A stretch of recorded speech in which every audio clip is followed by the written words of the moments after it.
오늘 이 새벽에도 주님의 위로와 평강이 성도님의 삶의 현장과 기도의 자리마다 가득 넘치기를 축복합니다. 이 새벽이라 서로 얼굴을 바라보기가 좀 민망하지만 그래도 이 시간 서로 이렇게 인사를 해보겠습니다. 당신이 하나님의 희망입니다. 당신이 하나님의 희망입니다. 우리 장로님, 집사님, 권사님, 하나님의 희망입니다. 지금 우리는 지역의 참된 일꾼과 리더십을 세우는 지방선거를 앞두고 이 지역 사회와 나라를 가슴에 품고 기도하기 위해서 특별 새벽 기도회로 모였습니다. 선거철이 되면은 세상은 온통 대립과 분열, 이해타산으로 목소리가 높아집니다. 그러나 우리 믿음의 사람들은 이때야말로 역사를 주관하시는 하나님의 주권과 통치를 위해 기도해야 할 줄 믿습니다. 오늘 함께 읽은 예레미야 선지자는 남유다 왕국이 바벨론에 의해 멸망하기 직전 그리고 직후 역사적으로 가장 비극적인 시기에 하나님의 말씀을 선포한 선지자였습니다. 그래서 예레미야의 별명은 눈물의 선지자라고도 말합니다. 그만큼 자기 조국 유다를 사랑하는 마음이 있었기 때문에 죄악으로 하나님의 심판을 받아 무너지는 것을 보며 눈물이 많을 날이 없었습니다. 오늘 말씀을 통해서 하나님, 제가 하나님의 희망이 되겠습니다. 위정자와 이 도시와 나라를 위해 눈물로 기도하겠습니다. 라는 기도의 향기가 오늘 이 시간을 통해서 주님께 올려드리기를 소망합니다. 오늘 함께 읽은 예레미야 29장은 이스라엘 역사상 가장 처참하게 모든 것이 무너져 내린 바벨론 2차 포로기의 시대였습니다.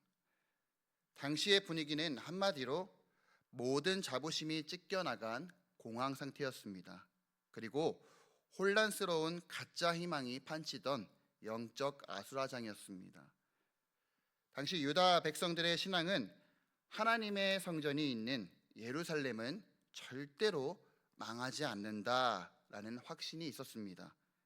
그러나 눈앞에 바벨론의 느부갓네살 왕이 남유다 왕이었던 여호야긴과 그의 어머니, 고위 관료, 군인, 그리고 나라의 핵심이었던 기술자 10,000명을 포로로 싹 다 끌고 갑니다.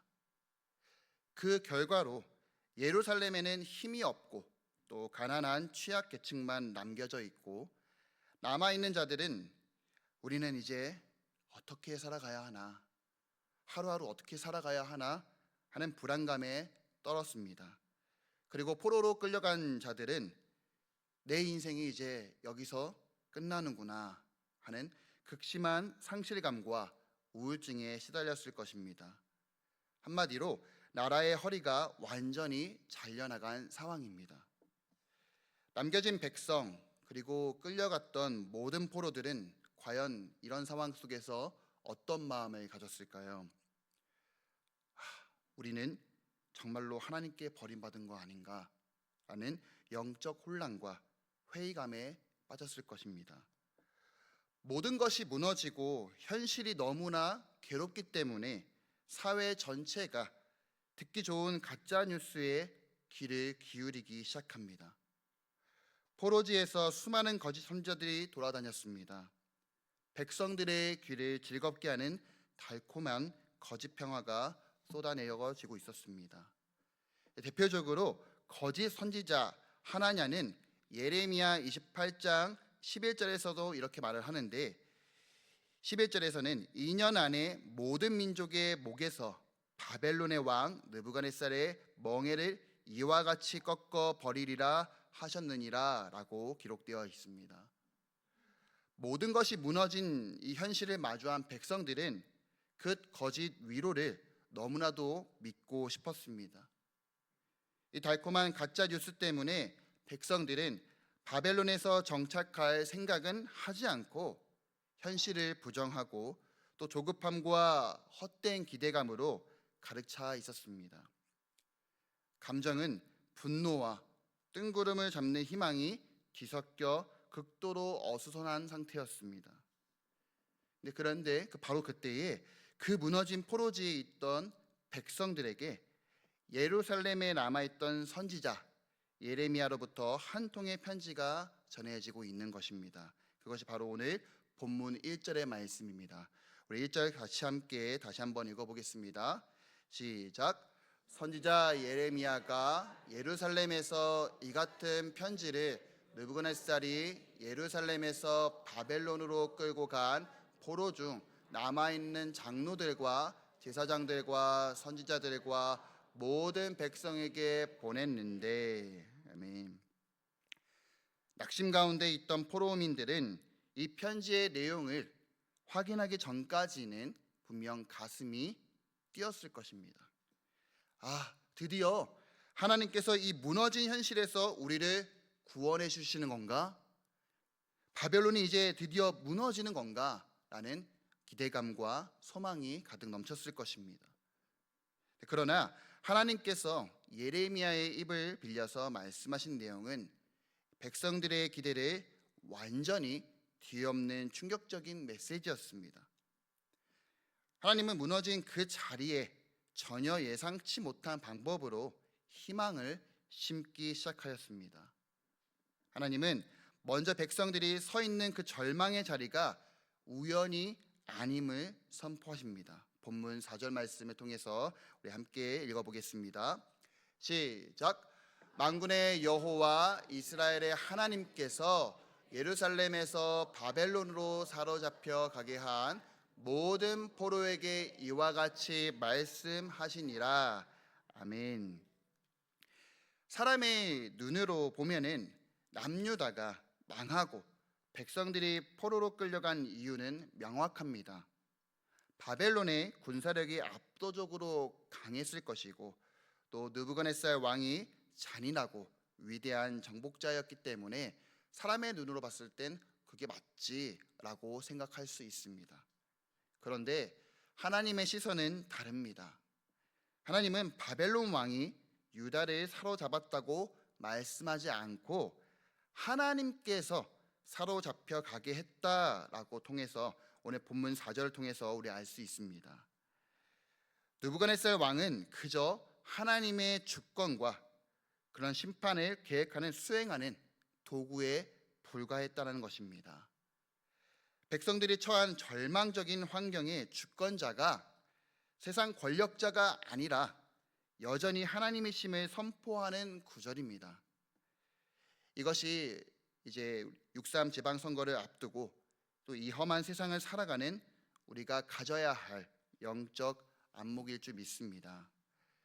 내 삶의 무너진 자리, 우리가 발을 디디고 사는 이 지역사회의 복잡한 현실은 우연히 주어진 것이 아닙니다. 하나님이 주권적인 뜻 가운데 우리를 이 시대에 또는 이 지역에 보내시고 희망으로 심으신 것을 믿어 의심치 않기를 바랍니다.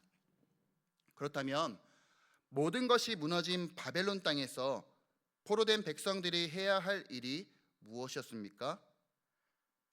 망한 서금이니 대충 살아야 할까요? 그냥 포기하면서 살아가야 할까요? 하나님의 대답은 본문 5절과 6절을 통해서 우리에게 말씀해 주고 계십니다. 자막을 보며 함께 읽겠습니다. 시작. 너희는 집을 짓고 거기에 살며 텃밭을 만들고 그 열매를 먹으라. 아내를 맞이하여 자녀를 낳으며 너희 아들이 아내를 맞이하며 너희 딸이 남편을 맞아 그들로 자녀를 낳게 하여 너희가 거기에서 번성하고 줄어들지 아니하게 하라. 아멘. 한마디로 그 무너진 곳에 희망의 뿌리를 내리라는 하나님의 말씀입니다. 현실을 도피하지 말라는 것입니다. 낯설고 거친 땅에서 집을 짓고 또 농사를 짓고 더 나아가서 결혼까지 하면서 대를 이어가고 한마디로 일상의 삶을 살아내라라고 하는 하나님의 말씀입니다. 왜 그렇습니까? 하나님이 정하신 이 포로 기간은 거짓 선지자 하나냐가 말한 2년이 아니라 70년이기 때문입니다. 본문 10절 말씀을 함께 읽어보겠습니다. 시작. 여호와께서 이와 같이 말씀하시니라. 바벨론에서 70년이 차면 내가 너희를 돌보고 나의 선한 말을 너희에게 성취하여 너희를 이곳으로 돌아오게 하리라. 아멘. 하나님의 약속의 말씀입니다. 70년은 한 세대가 가고 다음 세대가 일어나는 긴 시간입니다. 하나님은 이 고난의 자리, 우상의 도시 한복판에서 하나님이 백성들이 낙심하여 소멸하는 것이 아니라 오히려 그곳에 심겨져서 세상이 감당할 수 없는 그 생명력으로 번성하기를 원하셨습니다. 성전과 예루살렘 성벽은 외형적으로 봤을 때 무너졌을지라도 하나님은 바벨론에 사로잡혀 온 그 백성들의 신앙과 일상 속에서 진짜로 바라봐야 할 하나님의 나라, 그 진짜 희망을 다시 심고 계시고 있는 것입니다. 사랑하는 성도 여러분, 오늘날 우리가 살아가는 이 세상은 어떻게 보면 영적인 바벨론과 같습니다. 도덕적인 기준이 계속 무너지고 있고 영적인 가치가 무너지고 있습니다. 더 나아가서 이기주의와 갈등이 극에 달해 있습니다. 이러한 세상을 보면서 과연 우리 그리스도인들은 어떤 태도를 취해야 합니까? 세상은 어차피 소망이 없어. 정치판은 다 이상해 하면서 외면할 때가 많이 있습니다. 그러나 오늘 주님은 우리에게 말씀하십니다.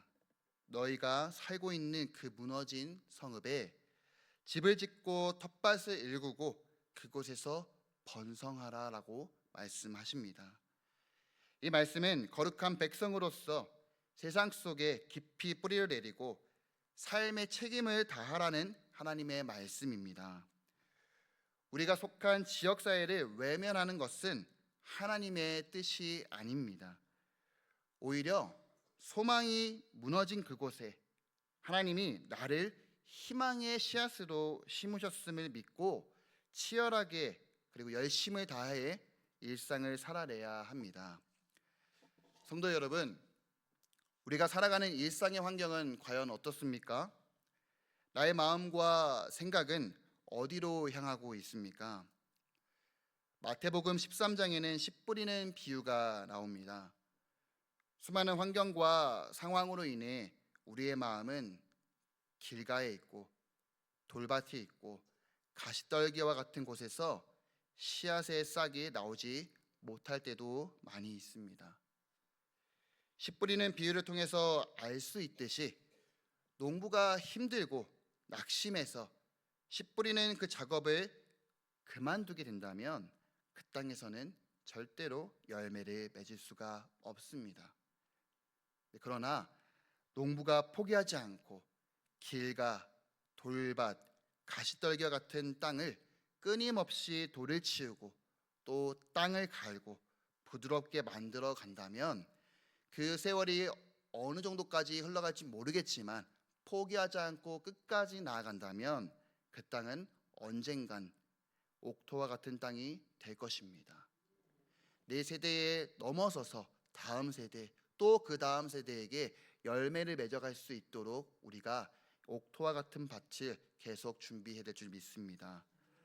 성도 여러분, 환경이 거칠다고 해서 내가 조금 힘들다고 해서 내 상황 속에서 보여지는 모든 환경들을 방관하거나 회피하지 마시기를 바랍니다. 하나님이 심으신 그 자리에서 말씀을 붙잡고 또 하나님의 그 말씀을 붙잡고 믿음의 씨앗을 뿌릴 때에 바벨론과 같은 그 척박한 땅일지라도 30배, 60배, 100배의 결실을 맺을 줄 믿어 의심치 않기를 바랍니다. 이제 하나님은 무너졌던 그 세상 한복판에서 희망으로 심겨진 우리에게 꼭 붙잡아야 할 가장 핵심적인 사명을 오늘 말씀을 통해서 전해주고 있습니다. 본문 7절 말씀을 우리 다 같이 함께 한 목소리로 읽겠습니다. 시작. 너희는 내가 사로잡혀 가게 한 그 성읍의 평안을 구하고 그를 위하여 여호와께 기도하라. 이는 그 성읍이 평안함으로 너희도 평안할 것임이라. 아멘. 하나님은 이스라엘을 무참히 짓밟고 성전을 무너뜨린 그 원수의 도시 바벨론의 평안을 위해서 기도하라고 말씀하십니다. 바벨론이 어떤 곳입니까? 느부갓네살 왕, 포악한 독재자가 다스리는 곳, 모든 것을 다 빼앗은 나라입니다. 온갖 우상 숭배의 본거지입니다. 죄악이 판을 깔고 있는 도시입니다. 하나님의 말씀이 살아있지 않는 곳입니다. 그곳에서는 어떤 소망과 희망도 품을 수 없는 도시입니다. 사람의 마음으로는 그런 곳에서 살 때 이렇게 기도할 때가 많이 있을 것 같습니다. 하나님 아시죠? 바벨론을 당장 멸망시켜 주시옵소서. 하나님, 저 원수들을 없애 주시옵소서. 원수를 사랑하라고 말씀하신 그 말씀보다 내가 지금 느끼는 감정, 내가 모든 것들을 빼앗겼던 것을 되찾고 싶은 마음에 저 원수들을 용서하지 마시고 벌하여 주시옵소서라는 저주 섞인 기도를 해야만 내 속이 좀 시원해지고 하루하루를 버텨 살아갈 수 있는 힘이 생기지 않을까라는 우리 사람의 마음이 있는 것 같습니다. 하지만 하나님의 생각은 달랐습니다. 그 성읍의 평안을 구하라. 그 성읍을 위해 여호와께 기도하라 라고 말씀합니다. 어찌 보면 예수님께서 우리에게 말씀하셨던 원수를 사랑하라 라고 말씀하신 말씀이 오늘 이 말씀을 통해서 다시 한번 깨닫게 되어지는 것 같습니다. 왜 하나님께서 그 성읍을 위해서 기도하라고 말씀하셨을까요? 이는 그 성읍이 평안함으로 너희도 평안할 것임이라 라고 말씀하셨기 때문입니다. 하나님 백성들의 삶의 안정과 평안이 그들이 발을 디디고 사는 도시의 평안과 아주 긴밀하게 연결되어져 있기 때문입니다. 바벨론의 정치가 안정이 되어지고 사회가 평안해야 그 품에 또 그곳에 살고 있는 유다 백성들도 보호를 받고 비록 성전은 없지만 일상 속에서 신앙의 대를 이어가면서 하나님의 그 희망을 꽃피울 수 있기 때문입니다. 이 원리는 오늘날 지방선거를 앞둔 우리에게도 우리의 삶에도 적용되어집니다. 우리는 천국에 속한 거룩한 시민이지만 동시에 이 지역사회에 세금을 내기도 하고 법을 따르고 또 공기를 마시는 사는 지역 주민입니다. 우리가 살고 있는 도시가 불안하고 갈등으로 찢어지고 지도자들이 부정부패를 저지르면 그 피해는 고스란히 우리와 우리 자녀들의 삶으로 돌아오기 때문입니다. 그러므로 다가오는 지방선거를 앞두고 무너진 세상 속에 하나님의 희망으로 심겨진 저희가 우리 동성교회가 해야 할 일이 있습니다. 첫 번째로는 우리는 우리가 머무는 지역사회의 평안을 위해 기도의 씨앗을, 희망의 씨앗을 심어야 합니다. 선거로 인해서 지역사회가 반쪽으로 갈라지거나 반목하지 않도록 기도해야 합니다. 선거라는 과정에 갈등의 장이 아니라 지역의 모든 문제를 해결하는 건강한 장이 되도록 온 도시의 안녕과 평안, 그 샬롬을 위해서 우리는 오늘 이 시간 예레미야의 눈물처럼 기도를 해야 합니다. 두 번째로는 진정으로 이 도시를 사랑하고 주민을 섬길 올바른 지도자가 세워지도록 기도해야 합니다. 어제 담임 목사님께서도 말씀하셨던 것처럼 위정자들을 기도하는 것, 하나님의 말씀에 순종하는 것처럼 하나님을 두려워하고 백성을 진심으로 아끼면서 또 하나님의 공의와 정의를 바라보고 또 그것을 실천해 나갈 수 있는 지도자가 뽑히도록 기도해야 합니다. 자신의 권력과 이익만을 탐하면서 이웃을 무너뜨리는 자가 아니라 예레미야의 편지처럼 이 성읍에 정말 진정한 샬롬, 그 평안을 위해서 진심으로 헌신할 수 있는 참된 일꾼이 세워지도록 우리는 영적 분별력을 구하면서 기도를 해야 합니다. 마지막으로 그리스도인으로서 사회적 책임이라는 행함의 씨앗을 심어야 할 줄 믿습니다. 기도하는 것에서 끝나는 것이 아니라 오늘 본문 말씀처럼 그곳에서 우리가 일상을 살아내는 것, 집을 짓고 또 농사를 하고 대를 이어가는 그 모든 행함에 있어서 일상을 열심히 다하여 책임을 다하여 살아가는 것, 기도하는 자는 분명히 삶으로 나아갈 줄 믿습니다. 다가오는 선거에 적극적으로 참여하면서 소중한 한 표를 행사하는 것이 도시의 평안을 구하는 그리스도인의 거룩한 의무일 줄 믿습니다. 학연이나 지연, 혈연 혹은 개인의 이익을 휘둘르는 것이 아니라 어떤 지도자가 이 도시를 더 평안하게 하고 하나님의 공의에 부합하는가 한번 생각해 보면서 성경적 가치관으로 철저히 분별하여서 투표해야 될 줄 믿습니다. 이루어질 때까지 포기하지 않고 낙심하지 않고 모든 과정을 주님께 맡겨드리는 믿음의 기도를 올려드리는 오늘 이 새벽의 시간이 되기를 주님의 이름으로 축복합니다. 하나님은 분명히 우리에게 말씀하십니다. 우리 마지막으로 본문 우리 11절 말씀을 우리 함께 읽어보겠습니다. 시작. 여호와의 말씀이니라 너희를 향한 나의 생각을 내가 아나니 평안이요 재앙이 아니니라 너희에게 미래와 희망을 주는 것이니라. 아멘. 재앙이 아니라 미래와 희망을 주는 것이라고 오늘 우리에게 약속의 말씀을 해주십니다. 성도 여러분, 하나님이 우리를 이 무너진 것 같은 세상과 또 지역사회에 살게 하신 것, 그 순간 내 마음은 불안과 염려로 가득 차 있을 수 있겠지만 그럼에도 불구하고도 오늘 말씀을 통해서 다시 한번 기억하고 하나님, 내가 이곳에 서 있는 이 자리에서 하나님의 희망이 되겠습니다.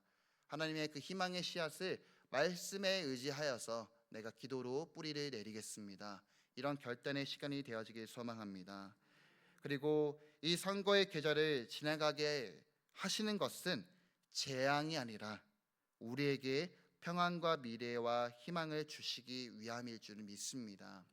어떤 분이 당선될지 모르겠지만 그 모든 과정 가운데 하나님께서 행하시고 하나님께서 인도하신다는 것을 우리가 믿어 의심치 않고 기도해야 될 줄 믿습니다. 그 희망은 바로 이 지역에 살고 있는 우리 모든 동성교회 성도가 가슴에 품고 부르짖는 우리의 기도를 통해서 이 땅에서, 이 동두천에서, 더 나아가 이 대한민국과 전 세계를 통해서 희망의 싹을 틔울 줄 믿습니다.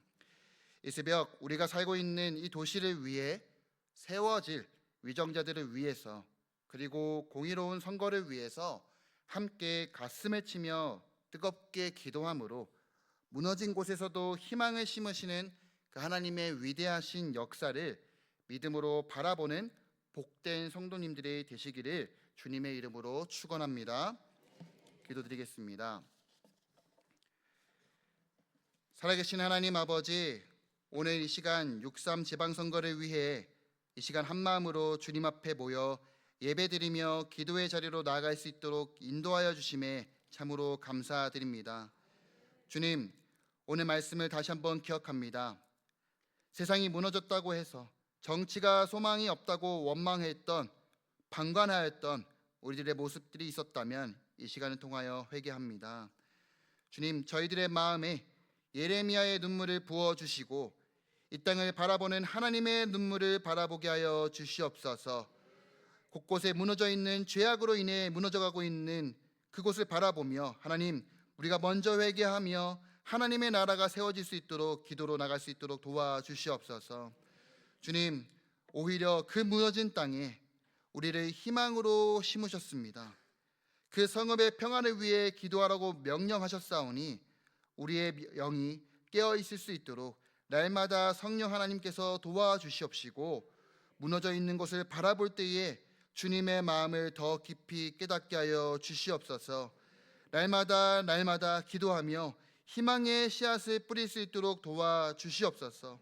주님, 씨앗을 뿌릴 때에 힘들고 주저한 마음이 있었다면 이 시간을 통하여 다시 한번 나아갈 수 있도록 도와주시옵시고, 포기하지 않게 하시고 주님의 신실하신 사랑을 바라봄으로 인해 새 힘을 얻고 나아갈 수 있도록 도와주시옵소서. 하나님, 그래서 우리가 살아가고 있는 그 일상 속에 그곳에 서서 하나님을 바라보며 하나님의 말씀을 의지하며 살아갈 때에 하나님, 우리 삶의 30배, 60배, 100배의 열매를 맺을 수 있도록 도와주시옵소서. 하나님, 우리가 사는 이 지역사회를 축복하여 주시옵소서. 이번 지방선거를 통해 갈등과 분열의 영은 예수 그리스도의 이름으로 떠나가게 하여 주시옵시고, 참으로 이 성읍의 평안을 위해 헌신한 신실하고 정직한 지도자가 세워질 수 있도록 도와주시옵소서.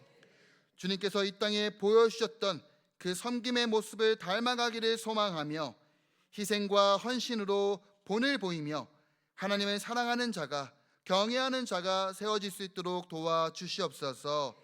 더 나아갈 것은 하나님, 모든 투표의 과정 가운데 하나님께서 친히 함께하여 주시옵시고, 하나님의 공의와 정의가 그 시간을 통하여 바로 세워질 수 있도록 도와주시옵소서. 이를 위해서 이 새벽 기도의 자리에 나온 동성교회 모든 성도님들이 이 성읍의 평안을 파수하는 거룩한 기도에 등불이 되게 하여 주시옵시고, 날마다 분별함으로 이 세상에 빛과 소금 역할을 감당하여 선한 영향력을 흘려보낼 수 있도록 도와주시옵소서. 그래서 오늘도 성령님의 인도하심을 받아 성령 충만한 삶으로 나갈 수 있도록 도와주시옵시고, 내가 속한 모든 환경에서 하나님의 희망이 되어 복음을 전하는 귀한 사명을 감당할 수 있도록 도와주시옵소서. 그리고 모든 가정의 기도 제목을 이 시간을 통하여 주님께 올려드리오니 이 시간 주님의 뜻을 말씀하여 주시옵시고 응답하여 주시옵소서. 살아계신 예수 그리스도의 이름으로 기도드립니다. 아멘.